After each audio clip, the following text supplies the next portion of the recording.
do Paraná, pós-graduada em Medicina Estética pela Nossa Sociedade e preceptora do Ambulatório de Cosmetria da Regional Paraná da SBME. Gostaria de agradecer o convite, né? É um tema que me agrada muito, né? Eu sou uma das que, o lema lá do nosso ambulatório é Eu Acredito em Cosméticos, né? Pode passar.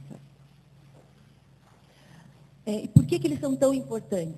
Né? A maior atratividade física de uma aparência cutânea melhorada pode trazer benefícios psicológicos bastante pronunciados, afetando, então, todas as interações sociais do indivíduo.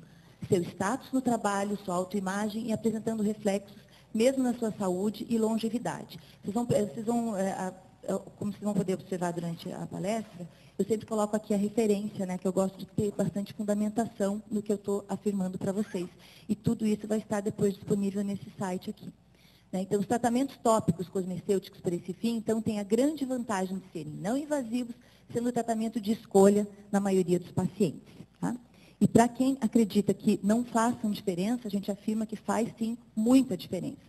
Só que existe a necessidade de um acompanhamento de longo prazo, como vocês podem observar nessa paciente no nosso consultório, em outubro de 2008, o aspecto da pele, e unicamente com cosméticos, e com tratamentos assim, menos invasivos, no máximo um botox, acho que essa paciente fez, né? Então, a gente consegue uma melhora importante no aspecto da pele e, consequentemente, essa pessoa fica ela fica mais bonita e, com certeza, isso vai ter um impacto bastante significativo em termos da sua qualidade de vida. Então, de maneira nenhuma, é uma coisa supérflua. Né? A procura pelo rejuvenescimento, então, é tão antiga quanto a humanidade. Então, como os cosmecêuticos são um assunto muito amplo, eu me foquei mais na questão do fotoenvelhecimento, que é o principal foco da gente no dia a dia. Né? A percepção de idade e beleza é altamente dependente da aparência e condições das áreas expostas da pele. Né? E os avanços recentes na indústria médica e cosmecêutica se devem muito ao nosso entendimento crescente dessa homeostasia cutânea e dos processos que estão associados ao envelhecimento. Eu acho que a diferença entre cosméticos e medicamentos já foi bem especificada, né? Lembrando que, segundo o FDA, ele não aceita essa palavra cosmecêuticos, né? A indústria cosmética usa essa palavra para se referir a produtos cosméticos que têm propriedades medicinais ou benefícios como medicamento, mas se um produto tem propriedades de medicamento, deve ser aprovado como tal. Né? E, segundo a Anvisa, então, e o FDA também, então, não reconhece essa categoria dos cosmecêuticos. Né? Na prática, então, o que nós usamos no dia a dia? Né? Como que nós podemos diferenciar cosméticos e medicamentos? Esse slide aqui, acho que exemplifica bem, né?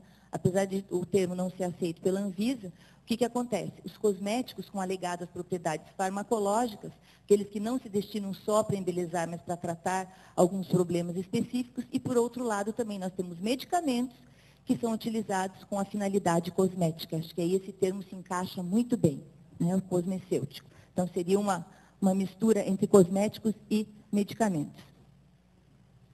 Então, a definição médica, segundo esse autor, são cosméticos fisiologicamente ativos, não regulados e testados como medicamentos. Né?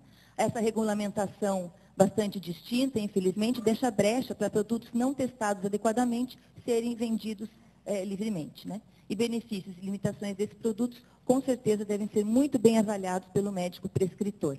Né? Os cosmecêuticos, então, não são cosméticos. Eles devem ser orientados sempre por médicos. Né?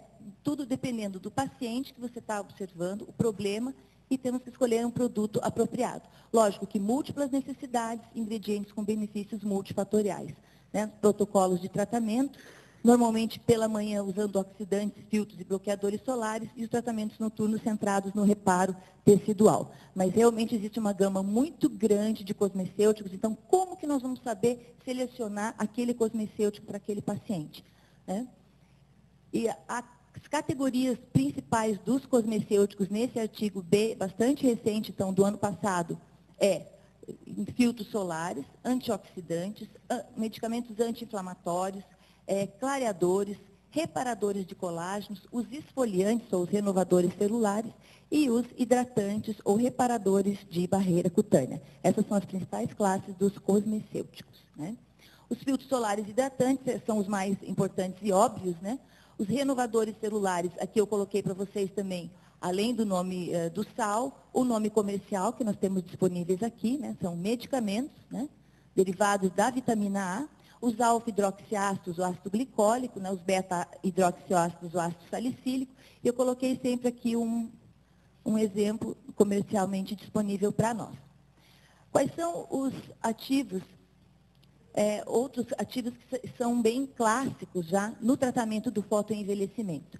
A coenzima Q10, a ibetanol e derivados, vitaminas, né?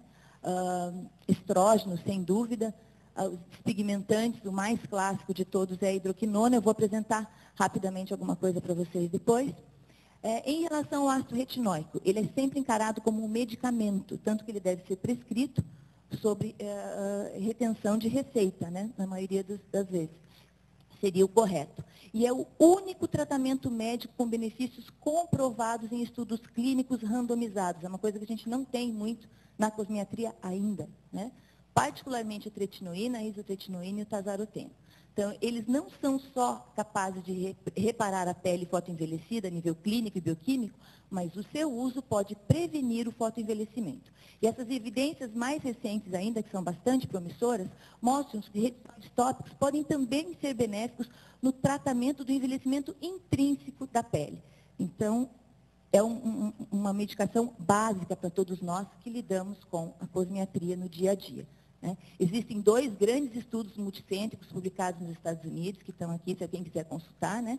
Onde eles avaliaram 393 pacientes fazendo uso do ácido retinóico por 6 meses e apresentaram uma melhora bastante significativa, inclusive alterações histológicas e na profilometria, onde eles usam moldes de silicone que depois são submetidos a scanner para avaliar esses picos e vales, como o doutor falou, né? E a segurança e resultado do uso a longo prazo, nós temos estudos de 2 anos de uso contínuo. Então, a gente não tem que ter medo, a gente tem que estudar para prescrever as coisas. Aqui, para salientar bem para vocês, essa é uma paciente do consultório. Eu tenho, normalmente, uma tela grande, assim, do lado, onde eu mostro para o paciente. Então, as pessoas não têm muito hábito de passarem filtros solares nas mãos, né? E uma foto dessas daqui é bastante impactante, até para você convencer o teu paciente da importância do uso do filtro solar em todas as áreas fotoexpostas. E aqui, mais chocante ainda, quando você vai avaliar a histologia desses locais. Então, esse aqui é o mesmo paciente, aqui é uma área exposta da mão, e aqui uma área protegida, provavelmente o abdômen ou nádegas, né, que são as regiões onde a gente tem a pele com um colágeno de melhor qualidade, né? Você vê aqui essa junção dermo-epidérmica com as suas criptas, né, que vão sendo retificadas e perdidas. Isso aqui vai levando à flacidez, né, além das manchas e todo o desarranjo celular. Então, esse fotoenvelhecimento, o que é mais característico na biópsia, que essas regiões fotoprotegidas, as regiões fotoexpostas, aliás, existe uma perda do colágeno da derme papilar nessa região fotoexposta, né? Então, aqui está bastante colágeno na derme papilar, e aqui, além da retificação das criptas, que isso é bastante característico de uma pele fotoenvelhecida. Pena que aqui a cor não está muito bem, mas quando vocês forem ver no site, está bem claro isso.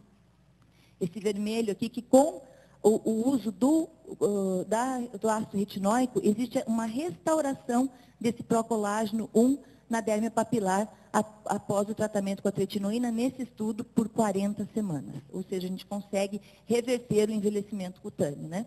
Aqui é uma foto de melhora dos pacientes, aqui antes e após 48 semanas de uso. Aliás, esse artigo é fabuloso, eu tenho ele, quem quiser, manda um e-mail para mim que a gente encaminha para vocês, né, com fotos de antes e depois, além da histopatologia.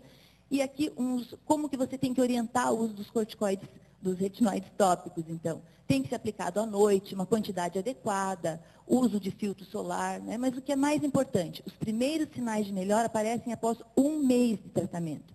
Alterações pigmentares vão melhorar após 2 a 4 meses. Rugas finas após 4 meses. Então, o paciente tem que ser esclarecido disso, né? E assim, ele parece não haver limite de tempo para o uso, ele pode ser usado indefinidamente, desde que sob supervisão médica. Isso não é a doutora Adriana Schmidt que está falando, né? Temos que ficar atentos aos efeitos colaterais